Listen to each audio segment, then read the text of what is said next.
And welcome to the Druck Report. John Druckenmiller, hometownheadlines.com. Thanking you for joining us today.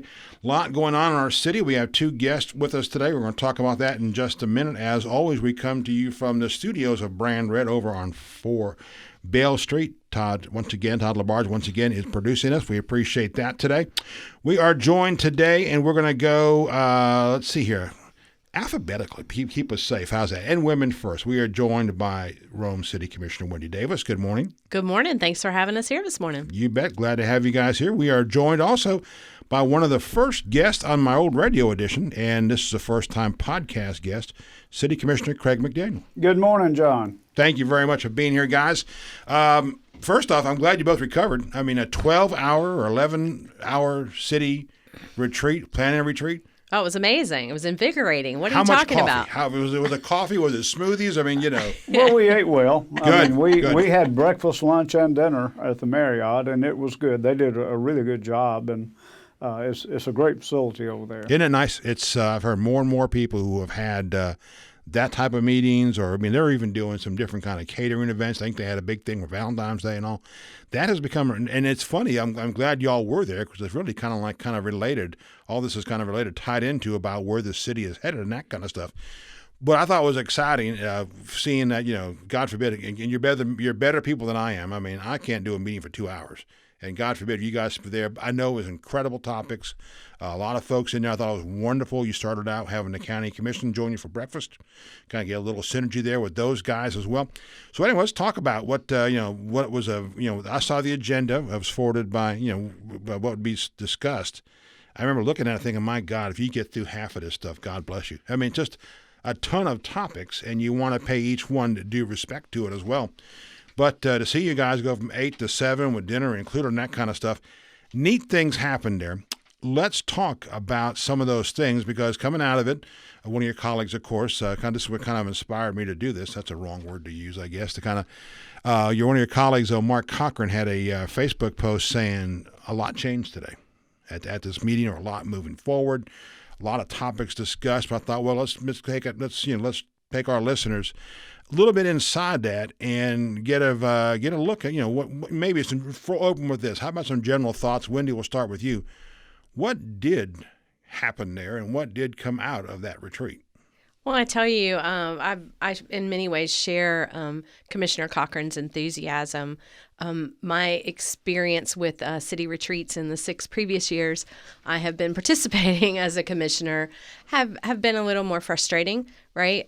We're all invited to submit topics for the agenda, and a lot of times the topics I had submitted would come up, and they'd let me say a thought or two about that topic, and then there would either be silence or there would be a lot of, well, we can't do that for this reason, and then we move on. And so I felt like my new ideas had not been enthusiastically supported. But then we have this day last week where we have a lot of new ideas and some ideas that aren't new but received new energy and enthusiasm. And I feel like that we came out of the day making a lot of progress. We have action steps on almost every item that we talked about how we move forward and start looking at doing some big, bold things for the city. And I find that very exciting.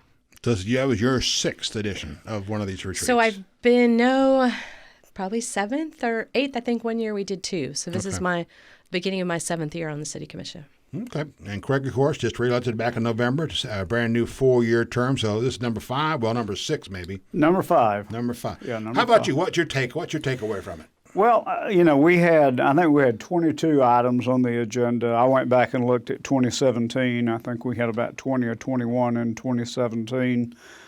We end up talking to a large extent about the same things, with the city. A lot of our focus is always downtown, the Broad Street area, and then we're beginning to have good conversations now about the corridors and East Rome, West Rome, and we had the comment by Chris Clark, the guy that heads the Georgia Chamber, who talked about coming into Rome from through the 5 Points area there, the North Broad corridor, and he was talking about the appearance of that. I live in West Rome, and I represent West Rome, and I've got concerns about that corridor, and we all share concerns about the Martha Berry corridor and those motels there. That I hear more about that, I think, than any one topic in the city is about the appearance of the city of Rome as you come into downtown Rome, especially that corridor there, because a lot of people come to Broad Street or the Floyd Medical Center on Highway 27 down Martha Berry. And so I hear more about that, I guess, than any other one thing. I go get the car lots. The play they're coming in on 411, the Martin Salvage Yard are coming in on 101. But the other ones on the other side over on the west side of that road, that's people. A lot of our family are all coming up from either from Marietta area or something like that. They're going to say, "When are y'all doing something about those cars?" So yeah, it's like every corridor we seem to have an issue with. Yeah, well, I think it's a situation where businesses want to locate where there's a high traffic count and where you're in close proximity to other businesses, and so as a government, you can't pick and choose. Free enterprise, they get to pick out where they want to be, and they get to build a building, and we get assigned the responsibility of maybe enforcing ordinances and laws in some of those areas. But every community I go, and Commissioner Davis and I go to Georgia Municipal Association meetings, and every issue that we have in Rome as a municipality, you can talk to a city commissioner or a city council person in just about any other community, and they share the same problem. And we're fortunate that we have a very vibrant downtown and a very strong economy. And even in the bad times, we haven't suffered like a lot of communities have suffered. No, good point about that. And we talked about, about how our downtown is prospering. A ton going on right now. I can't believe all the movement and real estate and everything else on Broad Street right now. But here it is. You guys are meeting over here at the Courtyard Rome Riverwalk, which is, really one of the signature pieces of the so-called River District. I know that was part of the topics I think discussed at this meeting as well about, can we as a community see some of this Broad Street, I don't want to say wealth. Hope it's wealth. Hope everybody's doing pretty good down there. But bring some of that action across the river and over to the River District. We've seen Aventine come in here. We've heard a ton of plans, what's happened on the North Fifth thing. So anyway, coming out of your meeting, again last week, was there, how about we start with the River District? What was the gauge on that? Pros, cons, good, bad? What'd y'all hear? Well, I mean, there was a very lively discussion about, sort of hopes and aspirations and visions for lots of parts of Rome. The Commissioner McDaniel talked about the corridors, and, we've identified the corridors before as a problem, but at this meeting Thursday, I felt like we said we need to push forward and find some solutions, right? So in a similar way, the River District has great potential, and I think the city's investment that will be coming with the streetscape from the SPLOST funds that the voters were smart enough to approve, and the city choosing to build that what was called a bridge to nowhere for a very long time. I think without that bridge, we would not have the courtyard there. I think the city buying those properties right across from Barron Stadium so we could be determinants of the future of what goes there. I think those were all very smart investments. You see time after time that wise public investment brings private dollars. And I think we're on the verge of a bunch of dominoes falling in that regard here in the River District. And we talked a lot about wanting it to be very vibrant, wanting it to attract particularly young professionals and have a sort of a different feel, right? Not just luxury housing, but housing that's more attainable housing mixed in with retail and entertainment and dining opportunities and hopefully having a bit of a pop to it. Well, I think we're seeing a little bit of that with the courtyard. I think for sure, give the folks at River City Bank credit for what they've done, their voters credit for what they've done to the stadium to enhance the stadium there. Aventine, the Foundry, even some of the stuff over there, Avenue A, Tom Holt's property over there coming into play now as well. It just seems to be a lot of stuff happening there. And Craig, from your side, from a city commissioner's point of view, also a real estate point of view, though, too. I mean, you're seeing things happen over there. You got your hands on kind of the pulse over there. What are you hearing? What are you seeing? Well, I think there's a lot of excitement. Starting back in 2010, we put together a committee, and it was long before I was on the city commission, to look at the 3rd and the 5th Avenue districts, and I think that's where they first came up with this idea of having an arts district over there. We've had some discussion about having kind of like a river walk or doing better along the rivers, and we use Columbus and Greenville and Chattanooga as examples, but we built a city on the river, basically. I mean, as we transitioned from this agricultural community, with the cotton block got its name for a reason. The rivers were the corridor there, and the city basically sprung up around that. So we're one of the few cities that have actually been located at the confluence of of one river and along 2 other rivers.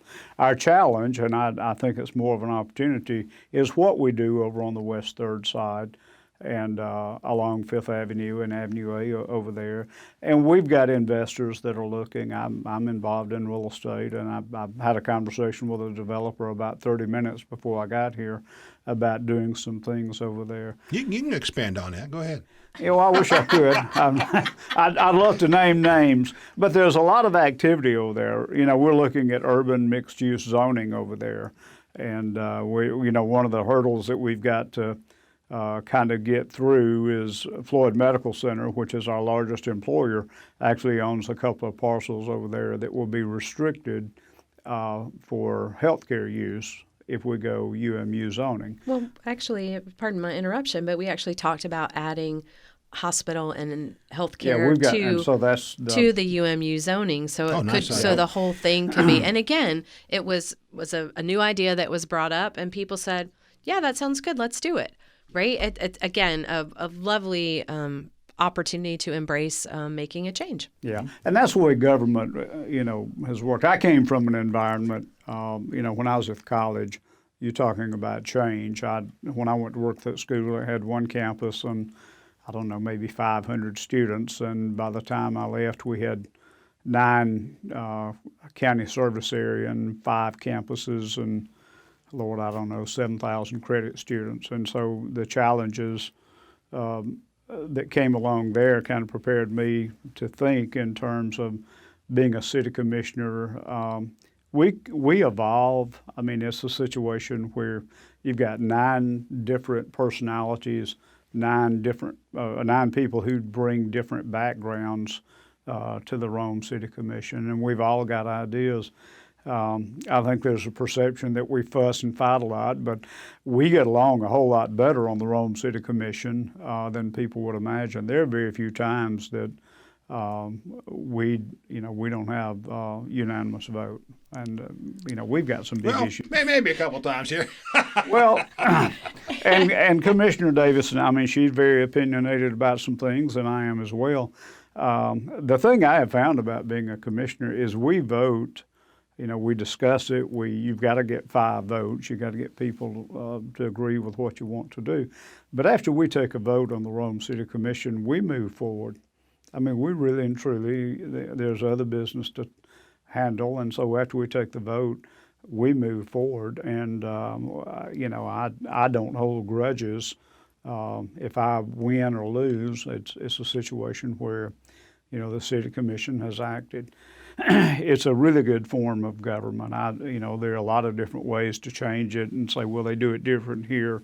But for this community, and I've been here for 66 years, I think the relationship that we have with the county right now, the relationship we have with the state, the way that we have survived this huge downturn in the economy, I think we need to be patting ourselves on the back. I mean, I firmly believe we've got the best city in Georgia. I've been to Savannah. I've been to any place in Georgia. I probably have been to 50 or 60 cities in Georgia. There's no place I would swap Rome, Georgia with. Well, and speaking of people getting along really well, another exciting element of last Thursday was you mentioned that the county commissioners came to breakfast with us. They pay their own way, by the way. I think it was our treat. We will have an opportunity for them to treat another day.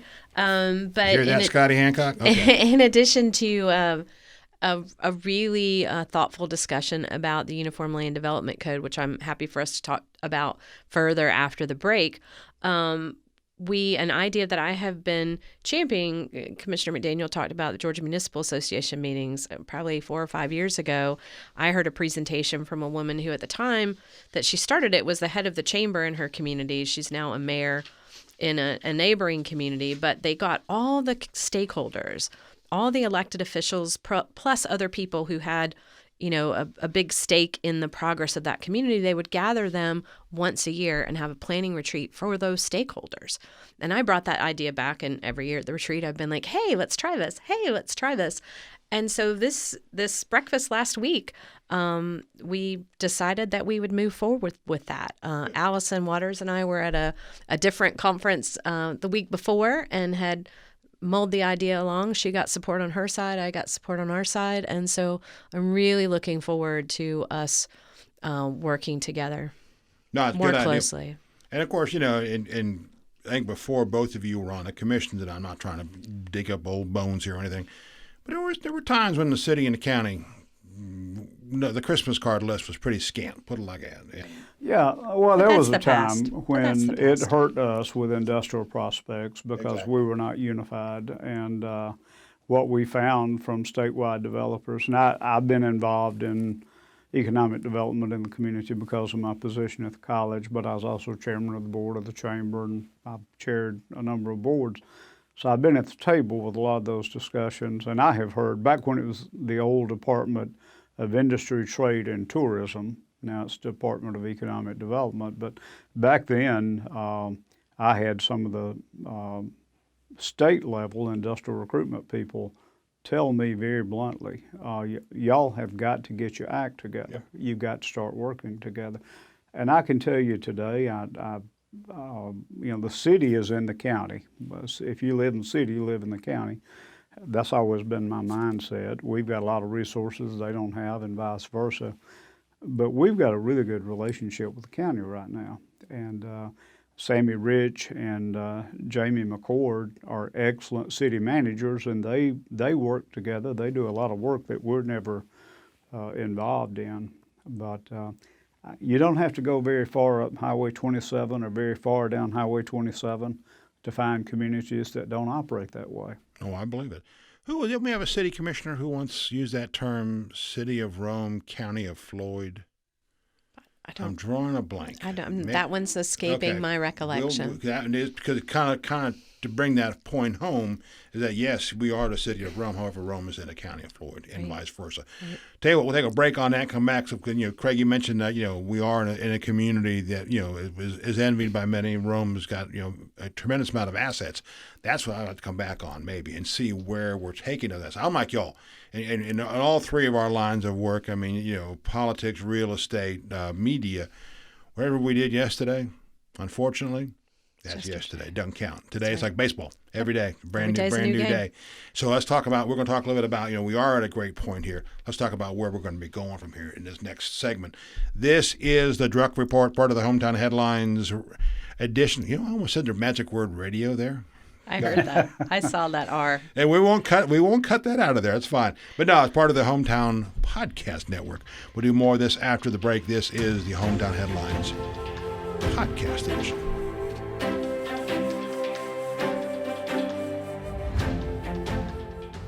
I'm Ryan Simmons, Creative Director at Brand Red. We're honored to sponsor today's episode. If you're looking to grow your business, we help companies just like yours reach new customers.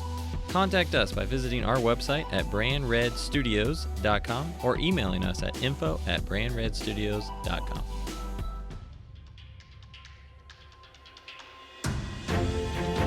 And welcome back to the Druck Report, part of the production, whatever we are, radio, websites, whatever it is. we're just trying to bring you information about Rome, Georgia, any best way we can. Thank you for spending time with us today. We do appreciate that. Again, now we'll flip sides. Now we'll tell you we are joined by City Commissioner Craig McDaniel, City Commissioner Wendy Davis, kind of based on last week's retreat by the City Commission, about a 11, 12-hour session, looking at what's ahead with Rome. We had some great conversation about things that did happen there and about overview of where Rome was. Guys, let's take that point again, and we're gonna kind of fast forward. We are, and I think we are blessed to be in a wonderful community. We really are. And thank you two, by the way, for your work and what you guys do as city commissioners and in public leaders and public servants. You never hear that enough from the media. You never hear that enough from the public, but thank you. Seriously, Thank you. sincerely. You're welcome. I enjoy it. It's got to be fun, but I mean, God forbid, Facebook. I mean, Look, it's the way to reach constituents. It's an important. It is. It's Oh, an it is. important part of being open and transparent and communicating and gaining new ideas. It's true, but boy, sometimes, and believe me, it's my number one marketing tool for Hometown Headlines. That said, if I had hair, it'd be gone from some of the Facebook stuff here. Let's talk about more about what happened last week and about taking a great community and making it better.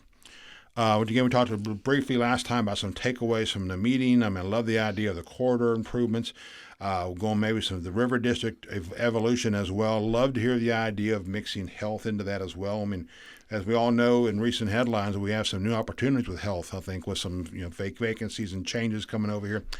What else? What are the takeaways in that? I think, Wendy, you went first last time on takeaways. So, Craig, what are the takeaways do you have from the meeting?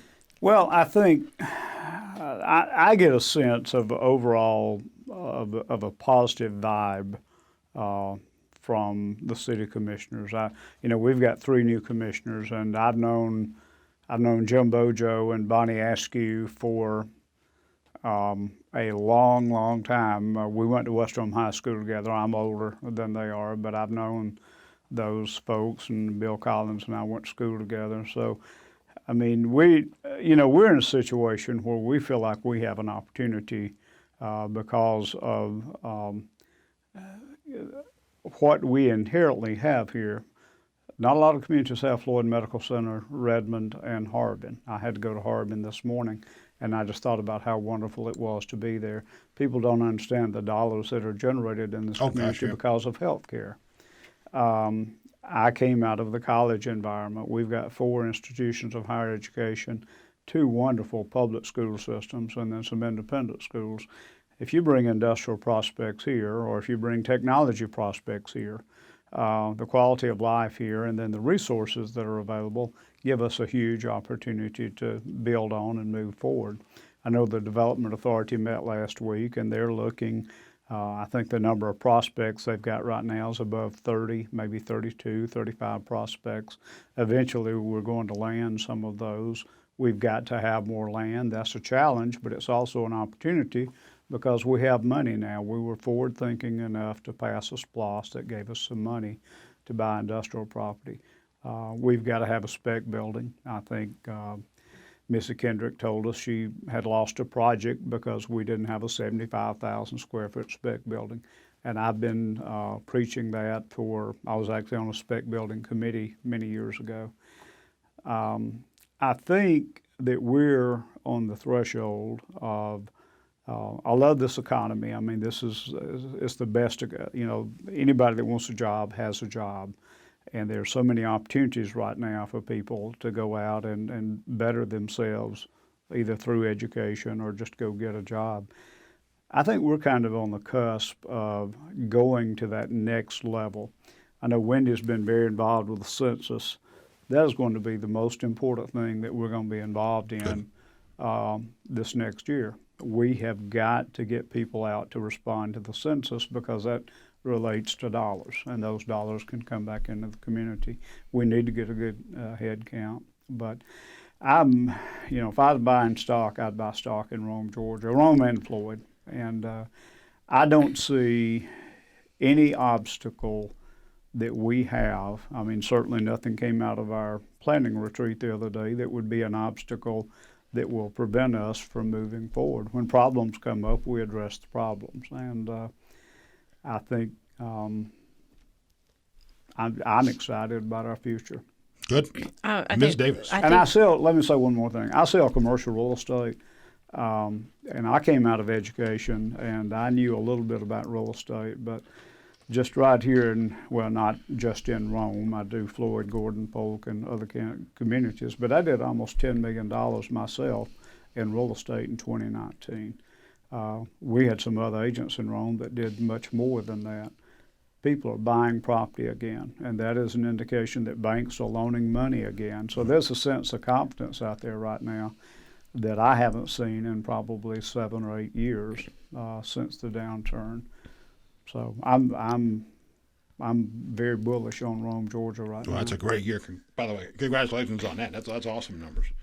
Ms. Davis, how about you? What other takeaways you have? So I think to piggyback off what Commissioner McDaniel said, talking about growth and the fact that we were all, everybody, county commissioners, the city commissioners, all the staff, we're in agreement that we want to grow. We want to make sure as city leaders that we're creating the right atmosphere for growth, right? So that cultivation, right? Like we've got the dirt, the right kind of dirt, and the right kind of environment for.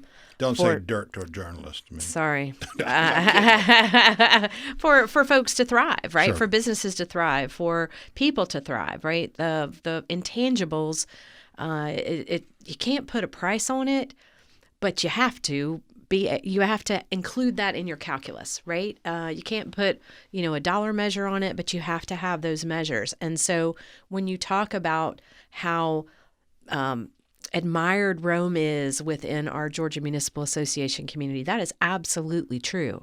But if we just sit back and go, we got the Best Live Work Play Award 3 years ago, we rock, and don't keep moving forward with it. That's what I was saying. What have you right? done for us lately? Yeah. So a lot of times, in my mind, you see what another community is doing, and you figure out how you can take the positive pieces of that and make it work for Rome, right? Like give it the Rome twist. And in some ways, our community hasn't always done that, right? Like if you look at our ULDC, which, what was that, 25, 30 years ago? It was a long time ago before I was paying attention to such things. Sure. And I'm all for hiring outside experts to do things that require outside experts. But we picked somebody who brought sort of a Gwinnett County 1990s mentality to putting together a development code for our community. And it was a stop growth because the fear in those metro Atlanta suburbs at the time was they were growing too fast and they couldn't handle it. So the great news is last week we all went, whoa, we're all pro-growth. Yep. So let's take a look at this and figure out ways that we can change it. And that's responsive to both changing times. It's responsive to people in our community who have seen that there are obstacles there for what they're trying to do with their businesses. And so I was really excited again about all the common sense there was about growth and then about quality of life. My new colleague, Mark Cochran, and his idea of the Riverwalk, since I've been hearing about that, right? Like I've been to Chicago, I've been to San Antonio, I've been to Savannah, and I stopped by Augusta. Which is gorgeous. Right. So, and now have looked to what they're doing with their rivers. Actually, I was in Seattle too, looking at what they're doing with their riverfronts or waterfronts and how they are making it not just a tourism thing, but an economic development thing. And our community tourism, right, are the cleanest industry we've got, right? And the beauty of it is everything we might be doing to attract tourists actually improves the quality of life for the folks living here. So from the simple things about our trails, like you think about if you drive up in the mountains, they've got these scenic overpasses where you're supposed to stop and look out. Yeah. Oh, isn't it pretty there? We don't have that on our river trails right now. It's like our trails are by the river, but they're not embracing the river. So from just creating little nodes along our existing trails to down here in the downtown area, we have the opportunity that most cities don't. We have both sides of the river, and we can find a way to make it more about interacting with the river, places for you to put in, places for you to just enjoy the water and not be like a backdrop, but be a part of what you're putting together. And just the energy of the possibilities and the wonder and the, gosh, how big can we think that came out of that meeting is just thrilling to me. it's going to sound crazy. Walk us through the Riverwalk. What are we talking about? Those are some good ideas there, but I grew up real quick. I grew up in a city in Florida, near Cocoa Beach, Space Center, wherever it is, on the Indian River, and it was our playground. I mean, it was a big river, major river, but still, fishing, boating, whatever, we camped out, whatever it is, everybody had a dock or whatever. And it was just so cool. And here, when I moved here, we moved here in 2002. I mean, driving over bridges, you'd look to your left, look to your right, and I never saw a kayak, never saw a canoe, never saw, of course, it's not a big, I know it's not the major boats and all, but you never saw life. Now, CRBI and others have worked very hard to clean the rivers up, and I love what we've seen in recent years when you can see a rainbow of, floats or whatever it is coming on down there nowadays, especially in the summertime and all.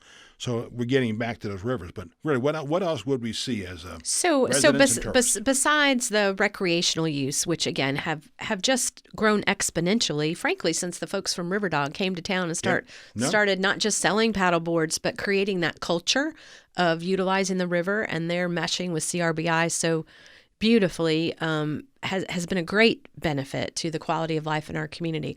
But I want you to think about like a pier or a dock. I want you to sort of have that concept, right? Like when you go to St. Simon's, like if you go to St. Simon's and you don't go to the pier, that's unusual, right? Like it's a draw, it's a magnet. So in the same kind of way, there are all kinds of people who come to our downtown, who come to Broad Street, who never even necessarily come across and look at the river, right? Who don't look at that beautiful bridge with the flag, right? Like I always take everybody, and some of my friends are like, it's weird. Why are you taking them there? I was like, because this is one of our biggest assets. Mm-hmm. So think about the Riverwalk being like a magnet to bring people down. Think about if we built it up so it's not like just one dock or pier kind of thing, but all along downtown, you had that ability to be closer to the water, and then it was drawing you there, right? Like in San Antonio, I was traveling by myself to the National League of Cities, right? Probably shouldn't have been walking as far as I was on the Riverwalk by myself at night, but it was I wanted to see where it went, right? And so it's an opportunity to have businesses that are engaging with the river, right? Think about rooftop restaurants that are looking out over the river. Think about what you get at the Courtyard, right? By embracing the river, what Ira has done with the Hawthorne Suites, turning his things toward the river. I just think we can magnify that. Good point. Yeah, and I agree. I think back to the trails thing, I made this comment at the retreat the other day. When I got on the city commission, I did not think of trails in terms of it being an economic development issue, but it truly is. We bring people into the community, yes, and it's not just millennials, but people who come into the community. Now, we've looked at a lot of different communities. We've been to Greenville and a lot of different places that have trail systems. We went to Asheville. But what we have the potential of doing here, because of our proximity to the Pinhoti Trail and Silver Comet Trail, if we keep working, and we've got City of Rome and Floyd County and City of Cave Spring on board. We've got a committee working on it. Bill Temple chairs that.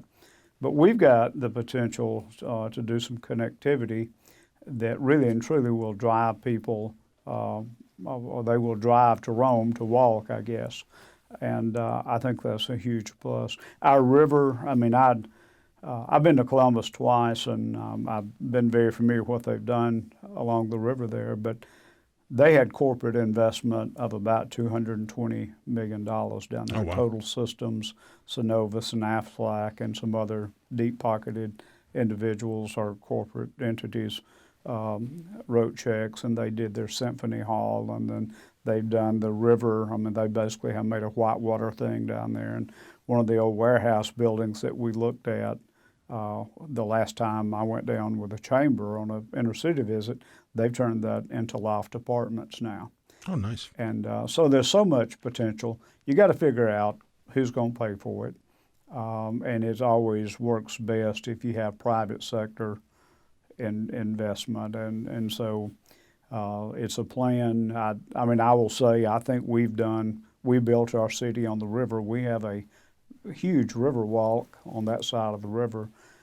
This is kind of an open screen here. We can basically design this, this side of the river any way we want to do that, the west side But I think there's potential there. Again, the good thing about the things that we talk about, we don't have anybody on the county commission poking their finger at the city and saying, you guys are dumb, you shouldn't be doing that. We just don't operate that way anymore. And I think we both worked on SPLOST projects over the years, and the committee process works. And I think if we can get some of these good ideas before a citizens committee and bring them to fruition, I'm all for that. Are we talking about the next SPLOST here? Well, so we may be talking about the next splash. To me, obviously, it matters how you're going to get there. It matters how you're going to pay for it. There are wealthy people in this community. There are people who will be willing to invest in this community who may not be in this community yet, right? To me, figuring out, we don't even know what it'll cost yet. Right? This is an idea, and we need to explore this idea and expand on this idea. And one of the things I shared last week, which I think is an important marker, and I don't know if it's actually true or if it's just folklore. You know, a lot of things about Barry become a little more folklore than actual historical fact, if you will. But the story goes that Martha Barry took that hill where Frost Chapel is now and had a big sign there that said chapel needed here. Right? And the family driving through saw that sign, and they had just lost their son in the war, and that they found that as the way to memorialize their son, right? And again, I mean, I know the family gave the money and built the chapel. I'm not sure what the sign looked like or if that happened, but what I want us to do and what I'm excited, like I feel like we're doing, is we're going Riverwalk needed here. And let's talk about what that would look like and what that would be. And you know, I've already got us connected. We're going to visit Columbus, and we're going to visit Chicago, and we're going to talk to the actual engineers who, you know, figured out how to make it work with their unstable water source, right? Like San Antonio is different. It's kind of like Disney, like they made their own water. That's not like an active river going through there. I mean, it's river that's diverted there, very carefully controlled. We don't have that. But let's dig in. Let's find out what the details, what's needed. But more importantly, right now we're talking about what's wanted, and we all agreed, and I know Craig shares this, we want this community to thrive. I don't care who you talk to, what side of town they're from, if they've been in Rome 10 minutes or if they've been in Rome 5 generations like my family has, right? They want young people to want to come to this community. They want their kids to grow up, maybe go off to college, but they want their kids to come back here and raise those grandkids here. And right now, we're missing that segment of those college-educated kids, what jobs they'll do here. Let's do this. We've got about 2 minutes left. How about a minute each? We'll close on that topic. Sure. So we've got to keep the college kids here, right? So we have to create an environment that they feel drawn to, right? The folks here at Brand Red, I love them. The energy they bring, the creativity they bring. How do we make sure they don't pick up and leave, right? And how do we draw more people in those creative cultures, in the technology world, in the people doing businesses like mine that don't have to be in a particular geography, right? Their product, you're not putting on a truck and driving to an interstate, right? You hit send. Good point. And we need more of that. Craig, how about you? Well, I think we've all talked about keeping young people here. And when I graduated high school in 1971, they were talking about keeping young people here. And that's a challenge for any community. But what we've got to do, we're not on the interstate. Some people think that's a blessing. Some people think it's a curse. I'm kind of in the middle of that. I don't know what it's going to be like when we actually have connection to I-75. The things that we can control, we've got to have better broadband. We've got to have better connectivity. Young people will not come here. Professionals will not live in a community where they have trouble accessing their client base. So that's something that we really need to work on. Housing and affordable housing is an issue, but I think we address a lot of that when we actually bring some new jobs in. Rooftops follow jobs and retail follows rooftops, and I think that's kind of the pattern that the development authority is operating under now. But I think if the redundancy of success is not, I mean, people say you keep on doing what you do, you'll keep on getting what you got. to some extent, I'm kind of comfortable with that. We've got to improve our growth. We're not growing. Our per capita income, if you look at the region, we're flat. That's why we're not a tier 1 retail market right now. You're not going to get a Target in this market. We've had that conversation. But East Bend is about to open up, and we're going to have 25 or 26 new retailers over there, or restaurants. I think that is a huge vote of confidence for this community. It's going to bring new eyeballs into the community. Our challenge is that we don't let Broad Street, our downtown, be bypassed when these new jobs are coming in. I think Broad Street and our downtown is by far our biggest asset, and we've got to constantly push new ideas down there. So think about if you tripled the energy of Broad Street, right? Oh, so you have so you have Broad Street maxed out in terms of its capacity for retail and restaurants and housing, right? And then you have here in the River District, we get it cooking, right? And you have maybe even a little more pop over here. And then in between, you have the river and the Riverwalk, right? And the magnet of that, if somebody comes to East Bend because they want to go to whatever retailers are going to be there, we don't know everything yet, Sure. but they want to go there, they're not going to come from Calhoun and go to that retail stop and not come downtown. Yep. Do you know We what I'm hope saying? they It's, don't. right. And Well, I the mean, thing- they may. Well, I Yeah. mean, you I can't think predict, but we've I talked feel like it. some of our fellow commissioners have talked about this, about branding Broad Street as historic Broad Street or historic downtown Rome to make it a destination location. If you're in Rome, you've got to go to Broad Street. If nothing else, you just go and drive down Broad Street. If you drive down it, and every quarter, I think we need signage and maybe an arch somewhere saying historic Broad Street, and then let's magnify the historical events. I mean, the guys that drew the name out of the hat, let's have maybe a statue of that. When I travel, I look for those kinds of things. I will stop and look at landmarks. I'll read memorial plaques, and people from out of town, and we have a huge number of people from out of town who come here now. It is something I think that would engage them in our community. No, good point about that. And it's about an energy, right? It's got to feel fun. See, I'm with that. It's got to feel lively. And I think that's why this whole conversation, we'll tail on with this. I think coming from y'all's meeting, I wasn't there, of course, but I mean, what I heard coming out of that redundantly was that energy, enthusiasm, always been here. I mean, we have a good thing. But there's like maybe a little bit more coming out of that stuff. I'm with you. I think everything y'all both just said in these closing statements, I think are great. I'll go one more with that. I would love to see not only the Riverwalk and all this stuff here, but something I heard of Barry a long time ago. And I think Barry is, dedicated. I'm not speaking for Barry.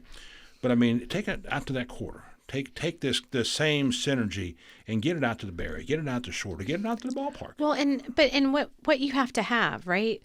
Like, we have done a good job of breaking down the Barry bubble a little bit, right? I mean, when my dad grew up here, and this is strange, yesterday was 100 years since my dad was born, which is just mind-blowing to me. Wow. But when my dad was here, like, that was when Barry was, like, closed off, like, sealed off. The alumni talked about sneaking out the crack to go into town because you weren't supposed to. We have to have those Barry students throughout their 4 years here being a part of this community, not visitors that occasionally come to town. So we still haven't figured that out either. Same thing with all 4 colleges, right? I think what we're about to do with transit can help with that. Obviously, expanding our trails can help with that. But it's all about moving forward and bringing people together. I want some of those baseball fans coming downtown too. Yeah. I mean, or even the football fans. I mean, we're lucky we're Shorter having Barron. I mean, but still, there's so many opportunities out there. Guys, thank you. Speaking of opportunities, thank you guys spending time today with us talking about. Appreciate it. A lot of fun. Thanks for this we're going to do opportunity. more of this kind of stuff. You're looking a little bit forward coming out of these kind of meetings and other things. I mean, there is so much energy and so much potential here, and I think that's something I think everybody agrees with. So just how do we get to that point? So, And let's talk about housing next time. You read my mind. We're going to talk about housing. Y'all, thank you very much. Again, Craig McDaniel, Wendy Davis, thanks for your time today. As always, thanking Todd LaBarge, his wonderful production of this podcast. We appreciate that. Any thoughts, comments, whatever it is, please drop us emails. We're pretty easy to get to as well. We thank you for your time today. Continuing updates and news-wise, of course, Hometown Headlines, Druck Report, the Newscast, the Hometown Podcast Network. Any way we can help you out, let us know. Y'all, thank you again for your time. Have a great day in Northwest Georgia.